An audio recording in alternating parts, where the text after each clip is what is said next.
Hey friends, how's it going? This is David Potts with Songnotes and giving you a lesson today for If I Had a Boat. This is a Lyle Lovett song, and a bunch of you had requested a Lyle Lovett on my Patreon page. So this is actually the only song I know by him, so I'm happy to have learned it, and I'm going to teach it to you now. But one request is if you know any other Lyle Lovett songs you want to hear lessons for, let me know in the comments, and maybe I'll get to them one day, okay? So, If I Had a Boat, really fun song. This is going to be in a Travis picking style, and we're going to have a capo up on the 9th fret. Now, sometimes when the song uses a capo, I'll just ignore the capo altogether. But with this one, it gives it such a distinctive sound, I really want to follow through with that. So put the capo up here.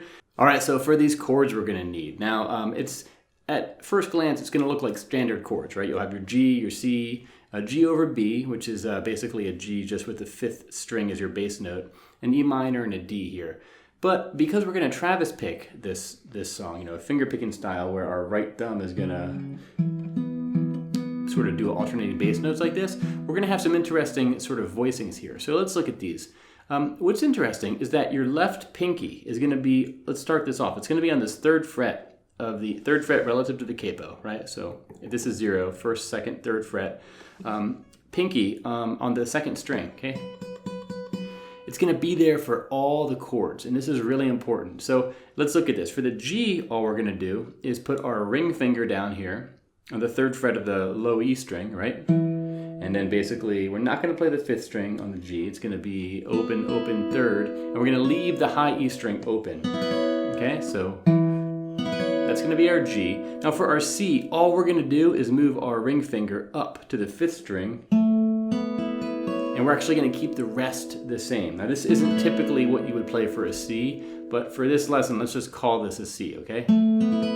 Okay, now the G over B, same deal, but we're just going to use our middle finger here on the 2nd fret of the 5th string. Okay, notice how similar this is to the C, the G over B, okay?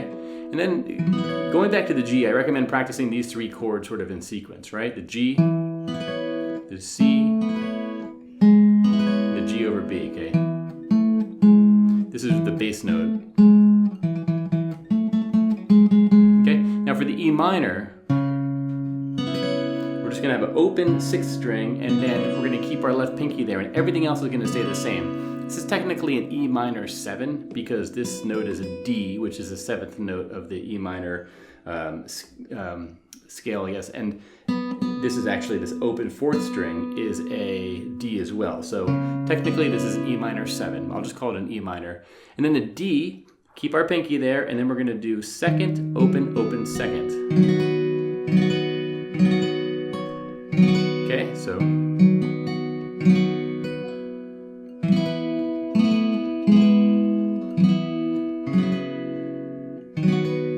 so those are the chords we're going to need. Now let's talk about how we're going to use these chords. Okay, so now that you have the chords, let's talk about how we're going to use them. So big picture, I like to show you this sort of chord progression cheat sheet in most of my lessons here. What this is basically each of the sections of the song. We have an intro, we have a chorus, and we have a verse.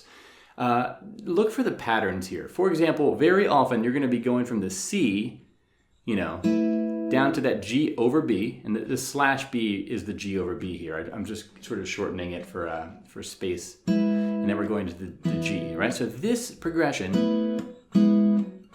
this is very common. It's in the chorus, and you have it once in the verse too. And how this sort of maps to lyrically is, if I had a boat, right? I'd go out on the ocean, and if I had a pony, I'd ride him on my boat, right? So if you don't want to finger pick at all, you could sort of use the chords I showed you and just follow this progression, right? And we could all together go out on the ocean, just me up on my pony, on my boat. Okay, and the verse is very similar. You're just going to start on that G, and if I was Roy Rogers, I'd sure enough be single. Couldn't bid myself to marry in no hotel. All I'm doing here is doing a simple strum of the bass note and then using my 2nd, 3rd, and 4th fingers, or 1st, 2nd, 3rd fingers on the 2nd, 3rd, and 4th string. I'm not going to do the lesson in that style. I really want to get to the Travis picking, but this is the sort of the cheat sheet of the chord progression that I think is helpful to have with you. It's in the printout, and it's a great way to sort of keep track of things, because once we get into the tabs of finger picking and everything, I don't want the finger picking to sort of overshadow the layout and the map of the song, okay? So real quick about how Travis picking works. The idea here is our right thumb is going to be alternating strings for the bass note, right? So depending on which chord we're doing, it's gonna affect which string. So for the G, it's gonna go between the 6th and the 4th string. So you want to get good at doing this, because what we're gonna do is add in some of these melody notes with our index finger. Okay, we'll get to that in a second, but you want this bass note to be going steadily, right? This is the G. Now for the C and the G over B, it's going to look like this. We're going to go, okay, 3rd fret on the 5th string, open 4th, 2nd fret on the 5th string, open 4th. And we're always going to go down to the G. So this is a good little thing to practice. Just C, G over B, G. C, G over B, G. Just practice these in sort of repetition. Okay? In the E minor, it's going to be open 6th and open 4th. Okay? And the D, 2nd fret on the 6th string to open 4th. But I recommend when you're playing the D, getting this middle finger here is going to help you out later, so I like to practice that. But these chords, if I was to go through them in order, or just, you know, over and over, get comfortable with just the bass note.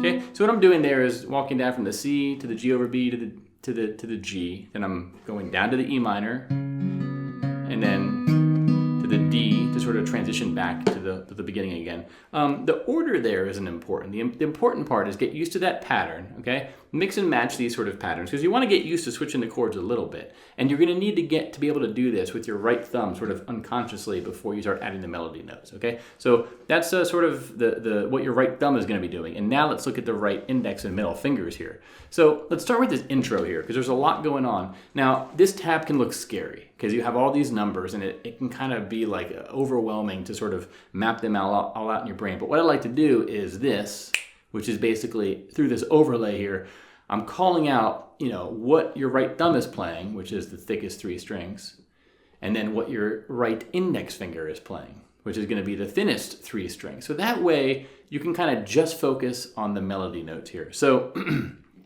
for let's focus on the right index finger. Okay, what I did there was the first 8 counts of just the G. I did 2 measures there, so. Okay, so the thumb is just doing the repeating thing I already showed you. What's new here is this melody. Okay, so this is going with the right index finger on the 3rd fret to open 1st string to 3rd fret on the 2nd string again, and you repeat that. Okay, so if you added the right thumb. So I recommend just practicing this by itself until you get comfortable with it.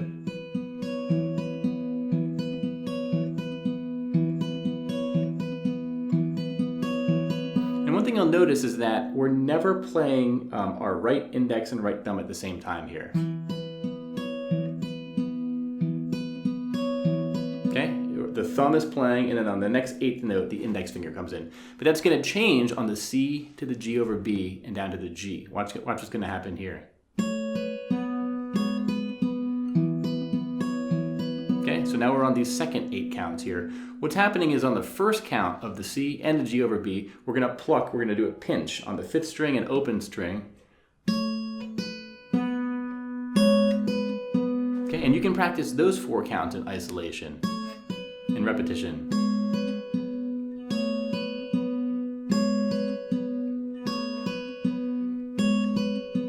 And the idea is we're going to do a pinch on the 1 count and on the 3 count. And on the 8th note that's after, right, the and count that follows each of those, we're going to basically play the 3rd fret of the 2nd string. Okay, so da, da, da, da. And then that back to the G, which we already know. And then the second line here, these final 4 measures, the G we already know in that first 4 counts. The D, okay, I'm playing the D in sort of repetition there, just practice that.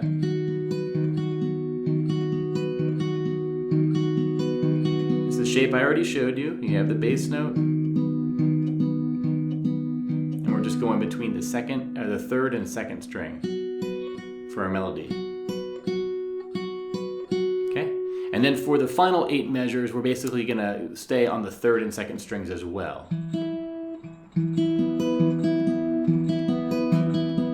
Okay, so the final sort of 4 measures is this.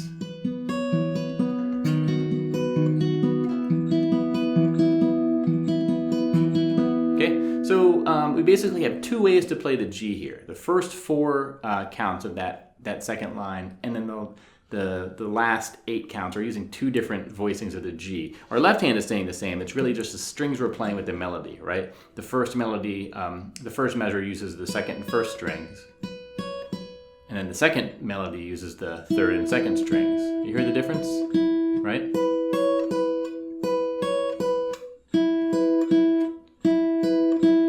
Now their bass note is staying the same. Their bass notes.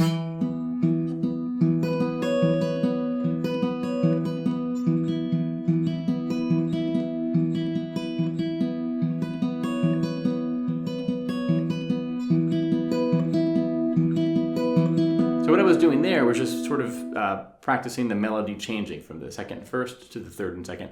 You really want to get comfortable when you're practicing Travis picking like this with pulling out the parts that are giving you a little bit of trouble and just practice them in isolation. Slowly repeat them, repeat them, repeat them. When you get comfortable with them, try transitioning into something that you're comfortable with as well, and then transition back to the thing that's giving you trouble. You do that, it gets you sort of used to it, and you can sort of get to the point where you can play the whole thing. So here's the whole intro, right, from beginning to end.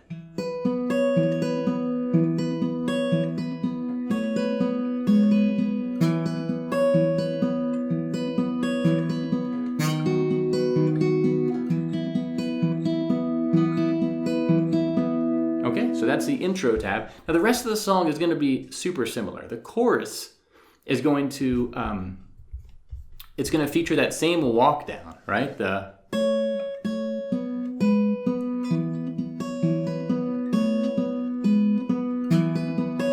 going to repeat that 3 times. And then we're going to go to the E minor.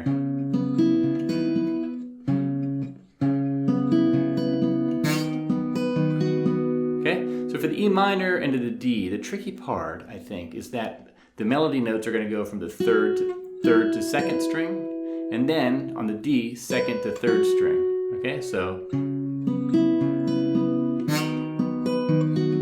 repeat that. Get used to it. E minor, D. Okay, and then back to the C, walking down to the G over B.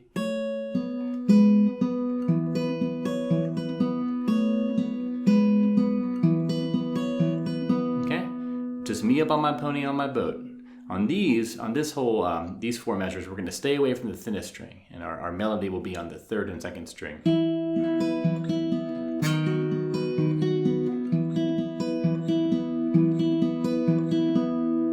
Okay, so notice what's going on there. The one thing I'll say is that C to G over B walk down is going to be different than it is in the intro.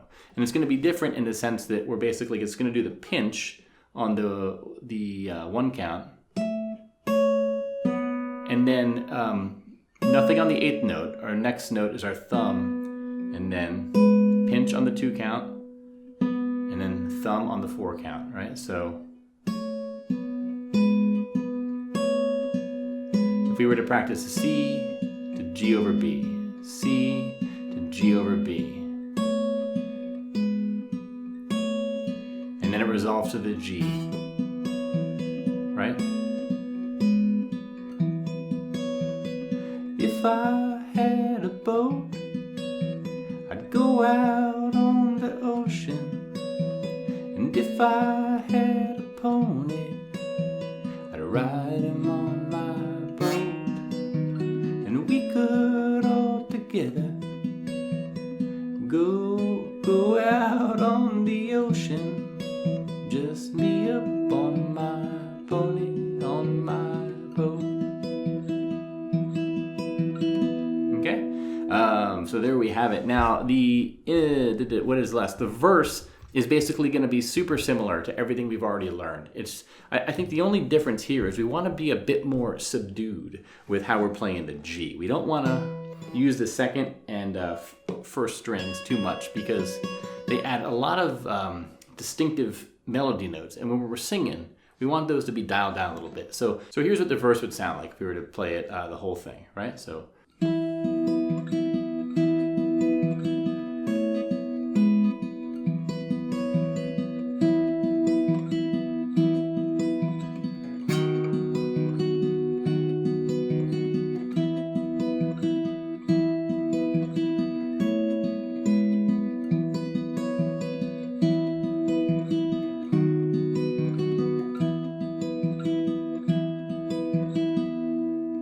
Okay, so again, that was a little bit more subdued, only on the C to the C to the G over B walk down.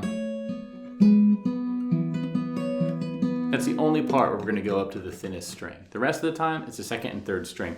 So hopefully that is going to be helpful for you to get going with this song. Travis picking can be tough. If you're new to this, I have some other lessons. I put them in the link, the description of this video, where I give a real sort of slow introduction to Travis picking, because it took me a long time to be able to get my thumb and my index fingers to be able to do what they're doing at the same time, because it's very counterintuitive in my opinion. But hopefully this has been helpful for you.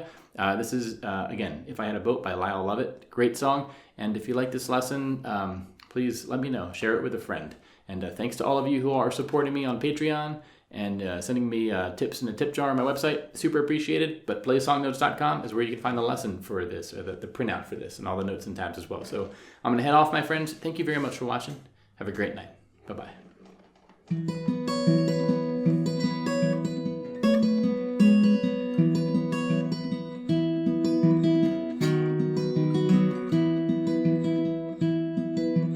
If I had a boat, I'd go out on the ocean. And if I had a pony, ride him on my boat. And we could all together go out on the ocean. Just me up on my pony, on my boat. If I were Roy Rogers, I'd sure enough be single, myself to marry an Odell. Just spin me and Trigger, we go riding through them movies. We'd buy a boat and on the sea we'd sail. And if I had a boat, I'd go out on the ocean. If I had a pony, ride him on my good all together, go out on that ocean, just me up on my pony, on my boat. Alright, so I messed up a lot there, but it's all good, man. It's music. So, take care. Bye-bye, friends.